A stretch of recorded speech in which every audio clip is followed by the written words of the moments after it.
बाद मौसम तक चैनल पर मैंने बताया था कि भारत के दक्षिण में भूमध्य रेखा के पास जो साइक्लोनिक स्टॉर्म या ट्रॉपिकल स्टॉर्म बन रहे हैं, इनका इम्पैक्ट क्या होगा इसके बारे में हम एक वीडियो में बात करेंगे। तो आइए जानते हैं कि क्या इंटेंसिटी इन सिस्टमों की है और इनका डायरेक्शन क्या रहने वाला है। क्योंकि आप जानते हैं कि ग्लोब भले ही बहुत वृहद है, बहुत बड़ा है, लेकिन कहीं न कहीं चाहे वो उत्तरी अंटार्कटिक हो या साउथ पोल हो या फिर प्रशांत महासागर हो या अटलांटिक ओशन हो या फिर हिंद महासागर। ज़्यादातर इलाकों में जो कनेक्शन है एक-दूसरे से और ज़्यादातर इलाकों में होने वाले बदलाव का इम्पैक्ट दूसरे क्षेत्र में भी देखने को मिलता है, ये हम सभी अच्छी तरह जानते हैं और इसीलिए एल नीनो की बात होती है जब प्रशांत महासागर की समुद्र की सतह का तापमान पर्टिकुलर रीजन में बढ़ता या घटता है और जिसका इम्पैक्ट भारत के मॉनसून पर दिखाई पड़ता है। तो फिलहाल हम एल नीनो की बात इस वीडियो में नहीं कर रहे हैं, इस वीडियो में बात कर रहे हैं ये जो सिस्टम बने हुए हैं, ये रहा भारत और ये रही बंगाल की खाड़ी, ये रहा अरबियन सी और इसके नीचे है भूमध्य रेखा का रीजन और ये इंडियन ओशन का ही बेल्ट है पूरा और ये ऑस्ट्रेलिया का रीजन है और इधर आप देख सकते हैं न्यूजीलैंड है।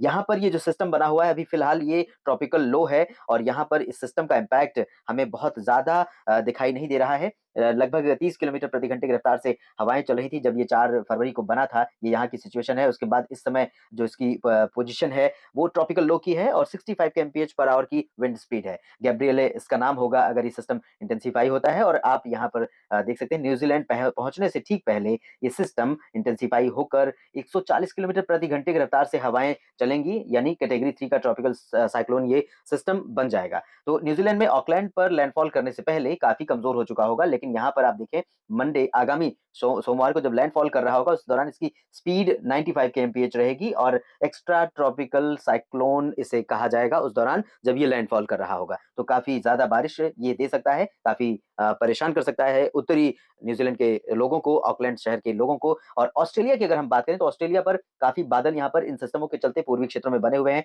एक साइक्लोन यहाँ पर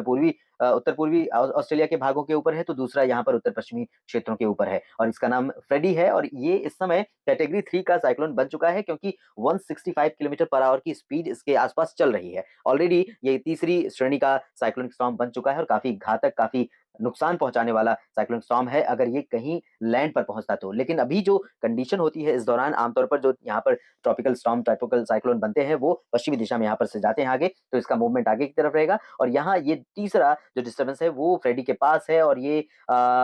इसका अभी नामकरण नहीं हुआ है और ये ट्रॉपिकल डिस्टर्बेंस के रूप में है और इंटेंसिफाई होने के बाद ये भी ट्रॉपिकल स्टॉर्म बन जाएगा। जब ये साइक्लोन बनेगा उस दौरान ये सिस्टम आकर इससे मर्ज हो जाएगा।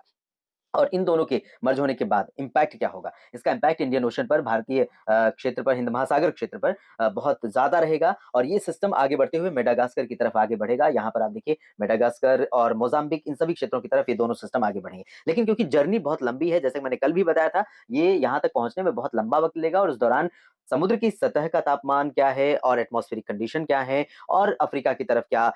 फ़ेवरेबल रिसेप्शन है कि नहीं इस सिस्टम के लिए। तो ऐसी सिचुएशन अगर होती है तभी ये सिस्टम लैंडफॉल करेगा साइक्लोन स्टॉर्म की कैटेगरी में और उस दौरान Madagascar adjoining east African countries को काफ़ी नुकसान पहुँचा सकता है। उसके अलावा ज़्यादा इम्पैक्ट नहीं रहेगा। जहाँ तक भारत की बात है इस सिस्टम के इम्पैक्ट की भारत पर, तो यहाँ पर अगर हम विंड डायरेक्शन में देखें, तो ये विंड जो यहाँ पर चल रही हैं, आमतौर पर इस तरह से जाती हैं, वो विंड यहाँ